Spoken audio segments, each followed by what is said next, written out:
गिलगित को मैं जानता हूं, वो कहां है? हुकूमत मिलने पर इस इलाके को क्यों नजरअंदाज किया गया? मुस्लिम लीग नून के सदर नवाज शरीफ का गिलगित में इंतखाबी जलसे से खिताब। कहा, एक बाबा डैम थे जो कहते थे रिटायर होकर कैंप लगाऊंगा। मैंने लोगों से कहा जाकर देखो बाबा डैम का कैंप कहाँ है। किसी की तनकीद या बुराई करके वोट नहीं मांगते, अपनी कारकर्दगी की बिना पर वोट मांगते हैं। मेरा दिल रोता है कि आपका पैसा आप पर क्यों नहीं लगाया गया। किसी एक पार्टी ने यहाँ मंसूबे की बुनियाद नहीं रखी। जो मेरे ज़माने में एयरपोर्ट था आज भी वही है। शहबाज शरीफ से कहूँगा एयरपोर्ट को बड़ा करें। यहाँ मंसूबा शुरू होता है तो मुकम्मल होने का नाम नहीं लेता। यहाँ 20-20 घंटे की लोड शेडिंग मुझे मंजूर नहीं। आप वोट दोगे या नहीं, मैं फिर भी यहाँ काम करूँगा।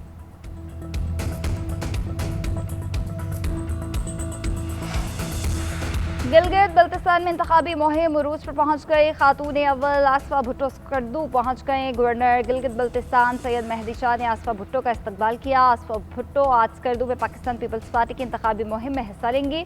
Chairman peoples party Bilawal Bhutto Zardari और आसफा भुट्टो स्कर्दू में अवामी जलसा से खिताब करेंगे।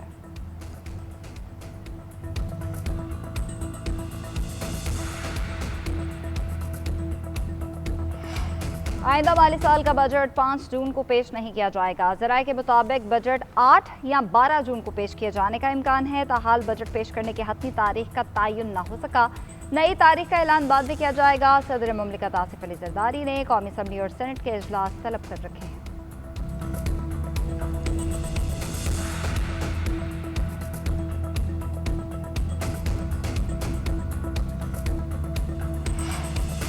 वज़ीर-ए-आज़म ने 1126 अरब रुपए के तरक्याती बजट को नाकाफी करार दे दिया। वज़ीर-ए-आज़म ने 200 अरब के इजाफे की हदायत जारी कर दी। ज़राए के मुताबिक IMF को भी तरक्याती बजट में 200 अरब के इजाफे से आगाह किया जाएगा। वज़ारत ख़जाना और वज़ारत मनसूबाबंदी ने 200 अरब रुपए के तरक्याती फंड्स के लिए कोशिशें तेज कर दी। कौमी इक़्तिसादी काउंसिल में विफाक़त तरक्याती बजट 1126 की बजाय 1326 अरब रुपए किए जाने का इम्कान। वज़ारत ख़जाना और FBR ने टैक्स हदफ 15,264 से बढ़ाकर 15,464 अरब करने की तजवीज़ से माज़रत कर ली।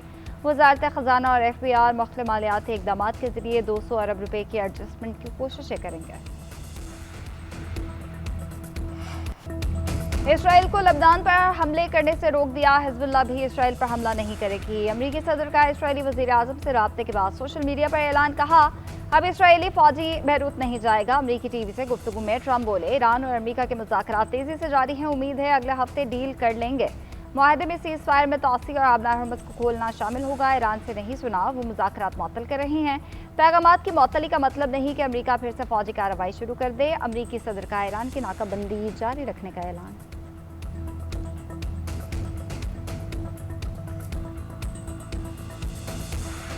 हिज़्बुल्लाह और इसराइल के दरमियान अमरीकी तजवीज़ के तहत जुज़वी जंगबंदी। लबनानी सफारतखाने के मुताबिक हिज़्बुल्लाह इसराइल पर और इसराइल बैरूत पर हमले रोक देगा। जुज़वी जंगबंदी के तहत इसराइल जनूबी मज़ाफ़ाती इलाकों पर फ़ज़ाई हमले भी बंद करेगा। लबनानी हुकाम ने तस्दीक की कि हिज़्बुल्लाह ने अमरीका की तजवीज़ कबूल कर ली। लबनानी सफारतखाने के मुताबिक सीज़ फायर को पूरे लबनान तक तौसी दी जाएगी। लबनान पर हमले बंद न हुए तो संगीन नताइज बरामद होंगे। ईरानी पार्लियामेंट की नेशनल सिक्योरिटी कमेटी के सरबराह इब्राहिम अजीज़ी ने खबरदार कर दिया। अपने बयान में कहा, सेहूनी हुकूमत और अमरीका बखूबी जानते हैं ये खोखली धमकी नहीं है। ईरान की फौज जवाब देने के लिए तैयार है। खत्ते में जारियत हुई तो अमरीकी अफवाज भी नताइज भुगतेंगी। इससे कबल बाकिर कालिबाफ ने वाज़ेह किया था कि इसराइल ने लबनान पर हमले न रोके तो मुज़ाकरात रोक देंगे। ईरानी पासरान इनकलाब की कुछ फोर्स ने बाबुल मंदब में भी आबनाए हुर्मत जैसे बर्ताव का इंदिया दिया था। अमरीकी सदर ने इसराइली वज़ीर-ए-आज़म को पागल करार दे दिया। डोनाल्ड ट्रंप और नेतन्याहू के दरमियान टेलीफोनिक गुफ्तगू में तल्ख जुमलों का तबादला। सदर ट्रंप ने नेतन्याहू को पागल कहा। एक्सियोस के मुताबिक गुफ्तगू में सदर ट्रंप ने कहा, हर शख्स तुमसे और इसराइल से नफरत करता है। मैं ना होता तो तुम जेल में होते। मैं तुम्हें बचा रहा हूँ। बैरूत पर हमले किए तो इसराइल दुनिया में मजीद तन्हा हो जाएगा। तुम क्या अहमकाना काम कर रहे हो? नेतन्याहू गुफ्तगू के दौरान ओके ओके कहते रहे।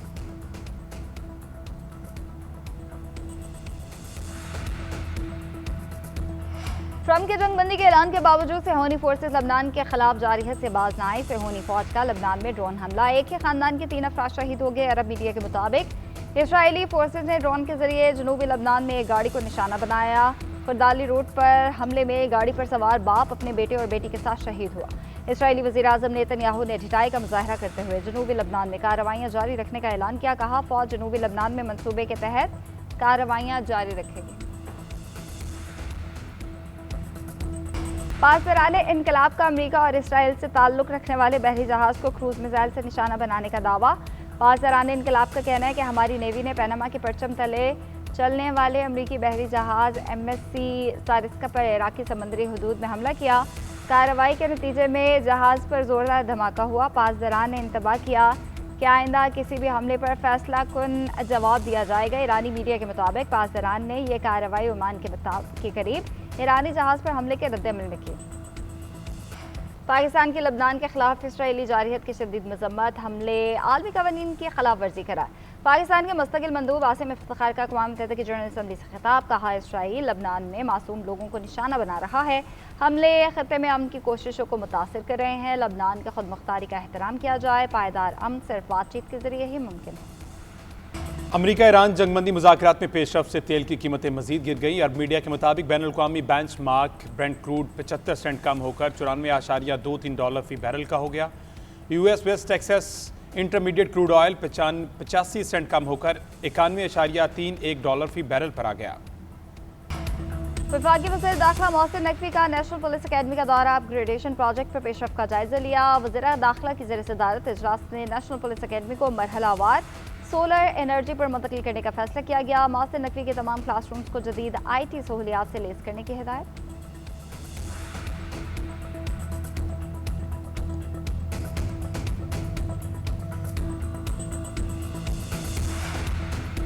एहसन इकबाल की ज़ेर सदारत प्लान कोऑर्डिनेशन कमेटी का इजलास, सालाना तरक्याती स्कीमों के मामले पर सिंध और वफाक के दरमियान शदीद इख्तलाफात सामने आ गए। सालाना तरक्याती स्कीमों में नज़रअंदाज करने पर सिंध के नुमाइंदे जाम खान शोरो ने शदीद एहतजाज किया। उन्होंने कहा विफाक जो रकम दे रहा है उन पैसों से काम नहीं होगा।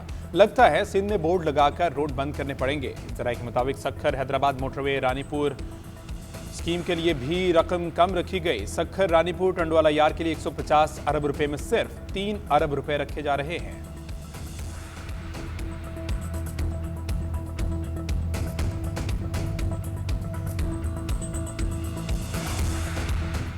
वज़ीर आला सिंध मुराद अली शाह से चीनी काउंसिल जनरल की मुलाकात, सिंध के ज़राई माहिरीन की टीम का जल्द चीन का दौरा करने पर इत्तफाक।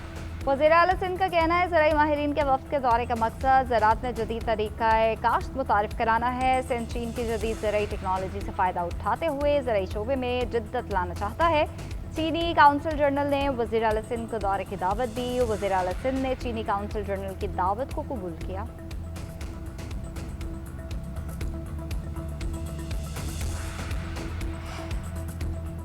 पाकिस्तान रेलवे ने चंद माह कबल खानेवाल में रेलवे पुल हादसे की इंक्वायरी मुकम्मल कर ली, जिसके बाद 2 अफसरान को मुलाजमत से बर्खास्त कर दिया गया। हादसे में एक शख्स जाँ बहक और मुतादिद अफराद जख्मी हुए थे। वज़ीर रेलवे हनीफ अब्बासी का कहना है कि एहतसाब का अमल जारी रहेगा। गफलत और नाअहली पर कोई समझौता नहीं होगा।